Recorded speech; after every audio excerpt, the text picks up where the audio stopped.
Sacred heart church Narayanpur पारिश का संक्षिप्त इतिहास।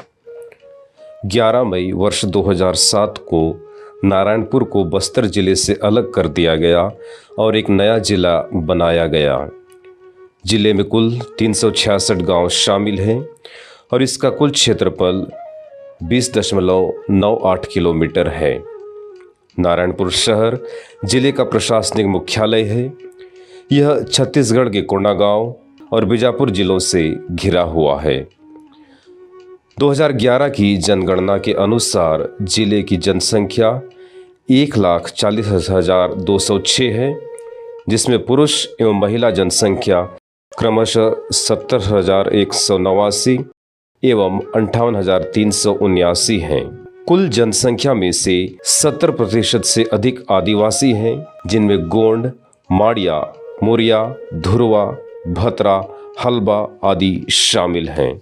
नारायणपुर क्षेत्र की जनजातियां पूरे विश्व में अपनी अनूठी और विशिष्ट जनजातीय संस्कृति और विरासत के लिए जानी जाती हैं। नारायणपुर में प्रत्येक आदिवासी समूह की अपनी विशिष्ट संस्कृति है और वे अपनी अनूठी पारंपरिक जीवन शैली का आनंद लेते हैं।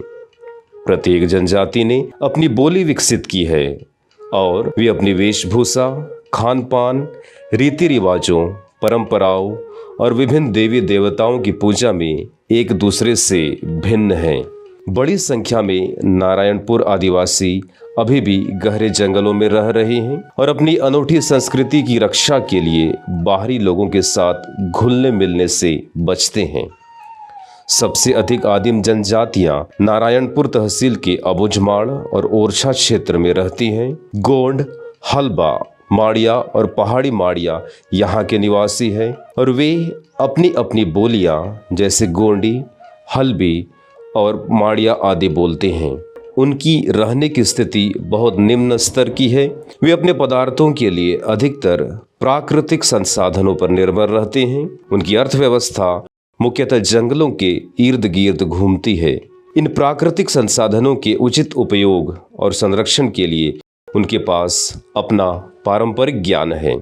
आदिवासी पेंदा या शिफ्टिंग हिल या स्लैश एंड बर्न खेती का अभ्यास करते हैं।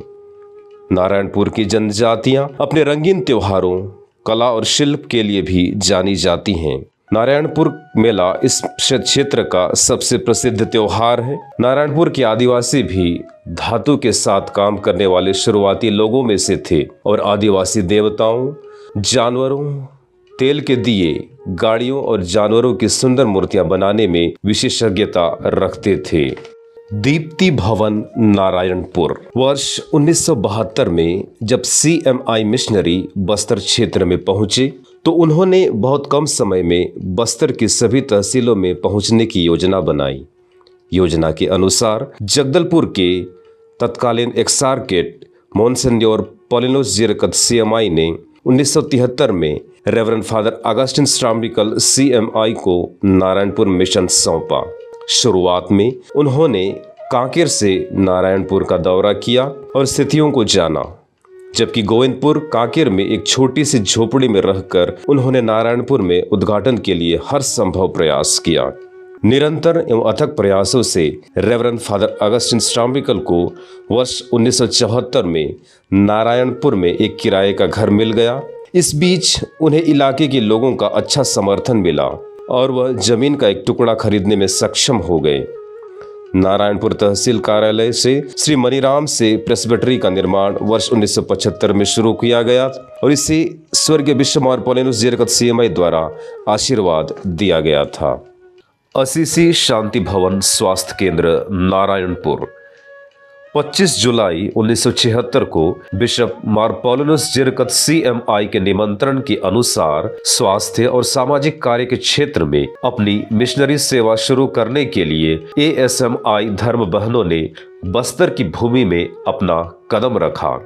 रेवरेंड फादर अगस्टिन स्ट्राम्बिकल CMI ने ASMI बहनों के लिए प्रेस्बिटरी खाली कर दी और कॉन्वेंट का निर्माण पूरा होने तक वह एक स्टोर रूम में रहे। कुष्ठ रोगियों की देखभाल के लिए प्रेस्बिटरी के एक हिस्से में असीसी शांति भवन स्वास्थ्य केंद्र नामक एक स्वास्थ्य केंद्र खोला गया था। यह जगदलपुर सूबा का एकमात्र कुष्ठ रोग क्लिनिक था। पायनियर धर्म बहनें sister Tekla Francis, sister Bertha मेरी और सिस्टर गोजागा फ्रांसिस ASMI ने इस क्षेत्र में अपनी निस्वार्थ सेवा प्रदान की। कुछ वर्षों के बाद सरकार ने कुष्ठ रोग नियंत्रण कार्यक्रम शुरू किया और धर्म बहनों को अपना यह मिशन बंद करना पड़ा। फादर अगस्टिन और सिस्टर्स ने नियमित रूप से अंदरूनी गांवों का दौरा किया और सर्वेक्षण किया और उन्होंने समय की जरूरतों के अनुसार कार्य किया और सामान्य स्तर पर अपनी स्वास्थ्य सेवाएं शुरू की।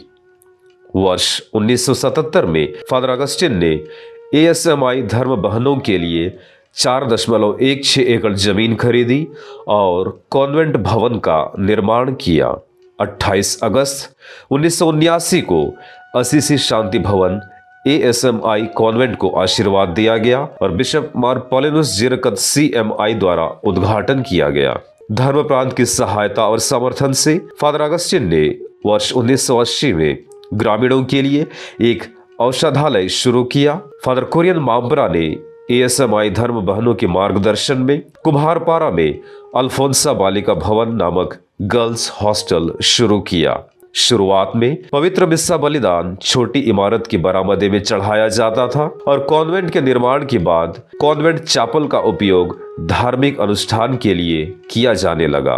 वर्तमान में 8 धर्म बहनें असीसी शांति हॉस्पिटल में अपनी सेवाएं दे रही है। Sacred heart church. Sacred heart parish church का निर्माण फादर पैट्रिक CMI द्वारा 1990 में उनके निर्देशन के दौरान किया गया था। इसे वर्ष 2008 में फादर अगस्टिन वडकेड़म द्वारा मरम्मत किया गया था, क्योंकि समय बीतने के बाद चर्च में विश्वासियों के लिए जगह की कमी थी। रविवार के पवित्र मिस्सा के दौरान कई लोगों को चर्च के बाहर खड़ा होना पड़ता था। तत्कालीन पल्ली पुरोहित फादर दिलीप थानिकल ने ईश्वर की प्रेरणा का पालन किया और बिशप मार जोसेफ कोलम्बनबिल CMI की सलाह और समर्थन के साथ उन्होंने एक सुंदर चर्च का निर्माण करने की चुनौती ली, जो हजारों से अधिक विश्वासियों को समायोजित करने की उम्मीद के साथ अब भी मौजूद है। वर्तमान चर्च को पूजनीय बिशप जोसेफ कोलम्बनबिल CMI द्वारा आशीर्वाद दिया गया और इसका उद्घाटन किया गया। वर्तमान में रेवरेंड फादर जोमन देवसिया पल्ली पुरोहित हैं। विश्व दीप्ति कॉन्वेंट। वर्ष 2005 में SABS धर्म बहनों ने शिक्षा और प्रचार के क्षेत्र में मदद करने के लिए नारायणपुर में अपना कॉन्वेंट स्थापित किया। वर्तमान में सिस्टर जोस मेरी, सिस्टर सुमा थेरेस और सिस्टर अमृता विश्व दीप्ति स्कूल में कार्यरत हैं, जो लड़कियों की शिक्षा और बोर्डिंग का देखभाल भी करते हैं। विश्व दीप्ति इंग्लिश मीडियम स्कूल।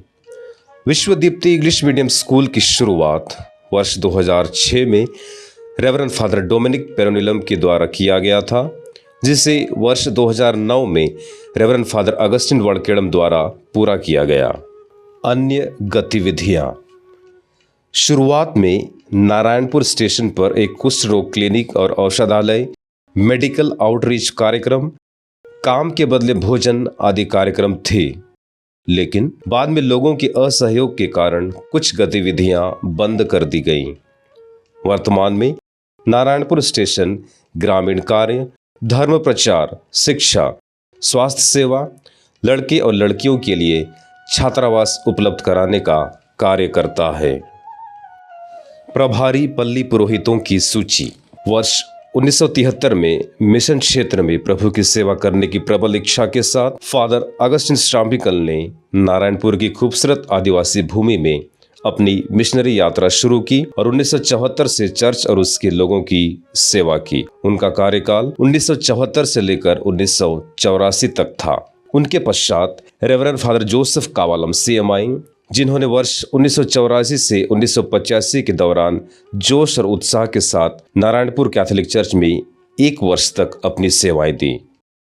उनके पश्चात रेवरेंड फादर कुरियन माम्ब्रा, जो कि एक अति उत्साही मिशनरी थे, उन्होंने 1985 से 1987 तक इस इलाके के लोगों की निस्वार्थ सेवा करते हुए कई लोगों को सच्चे और जीवंत ईश्वर की ओर लाया।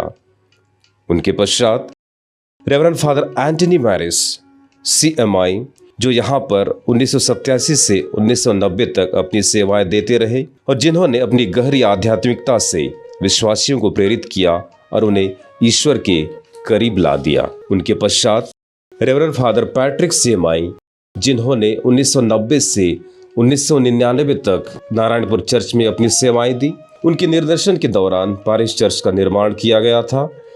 नारायणपुर की आदिवासी भूमि में कैथोलिक चर्च बनाने का उनका एक सपना पूरा हुआ था।